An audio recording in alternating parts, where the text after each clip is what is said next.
review. In this class, we discussed magnetic effect of electric current. In the previous chapter, we discussed what electric current and resistance and all that. There we found electric current is caused by the flow of electric charges. Now in this chapter, we are talking about the effect produced by the electric current. When a current is flowing through a conductor, around the conductor, its effect can be experienced, and that effect is first observed by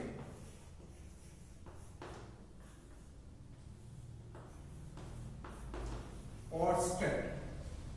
The name of the scientist is Oersted, and he identified that when a steady current is flowing through a conductor, there is a magnetic effect is produced around it. He identified it by keeping a magnetic compass near the conductor. When you keep a magnetic compass near the current carrying conductor, the compass needle is found to be deflected depending upon the flow of current. And he reversed the flow of current and identified that when the reversal of the current is happening, then the deflection in the compass is again in the opposite direction. So he identified there is something that is affecting the magnetic needle inside the compass. If magnetic needle is to be affected, then there should be a magnetic field around that conductor. So if you keep a magnetic needle in a magnetic field, only then the needle will be affected. That is how he identified the presence of magnetic field around the current carrying conductor. And after that, he just identified the effect, and the mathematical formulation or the field strength and all is identified by Biot and Savart. These people identified or calculated the magnetic field strength due to the current flowing through the conductor. Now, how we can determine that, or what they identified is that when a steady current is flowing through a conductor, there is a conductor of irregular shape, and if I connect the two ends of this conductor with a cell, definitely there is a current flowing through it. Now, they place or they consider a point here, point X, and if I consider a point here, the end of this conductor is at this distance from that one, and the distance to the point is found to be varying from the conductor, current carrying conductor. So as the distance varies, there is a problem that we can identify, we understood that the magnetic field or the field strength is found to relate to equal the distance from the cause that is producing it. Therefore, we cannot take the whole conductor together. So what they did is that they considered a very small length element dl.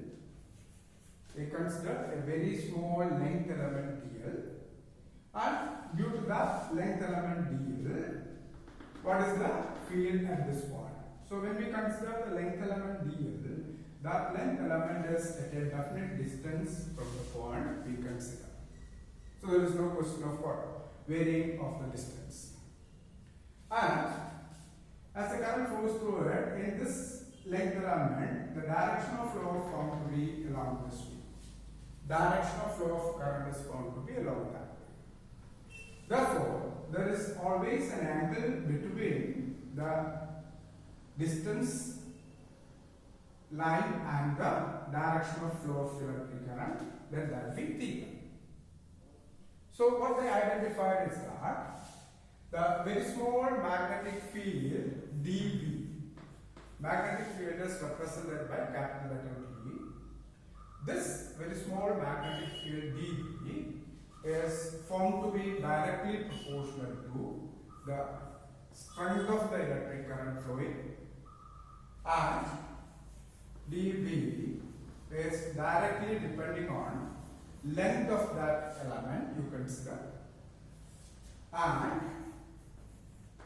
directly proportional to sine of the angle theta as we show. And dB is inversely proportional to square of the distance to the point. These are the observations they found.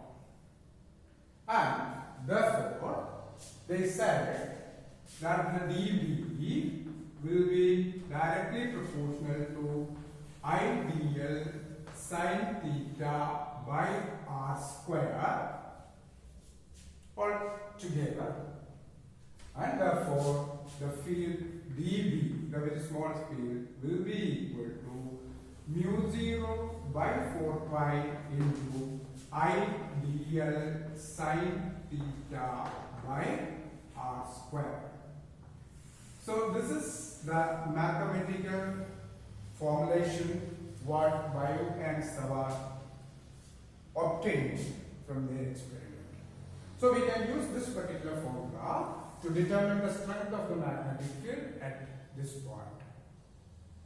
Now, this equation, we introduce a constant here, that is mu 0 by 4 pi, assuming the conductor is in air or free space. If it is kept in any other medium other than air or free space, we can find that the field strength dB will be equal to mu into ideal sine theta by 4 pi into r square. That means there comes a constant that is mu by 4 pi into ideal sine theta by r square. So this mu 0 and this mu, that determines something related to the medium. So we name that thing as mu 0. Mu 0 is called permeability of free space or air.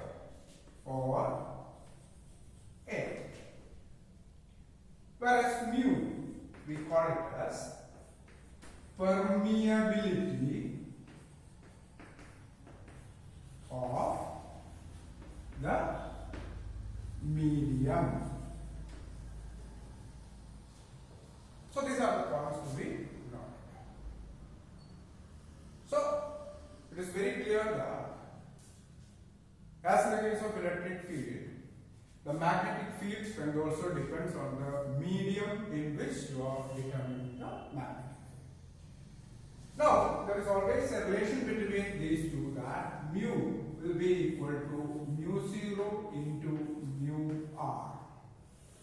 This is another relation to be remembered, where mu r is called relative permeability. Permeability of the medium. Relative permeability of the medium. And actually, from this equation, it is very clear that the relative permeability of the medium is not having any unit or dimensional formula. It is merely a number. That number is used to distinguish the medium. Now, from this, you must remember the value of mu 0, that is equal to 4 pi into 10 raised to minus 7 Henry per meter. 4 pi into 10 raised to minus 7 Henry per meter. That is the unit of permeability of free space or air. It's a constant value.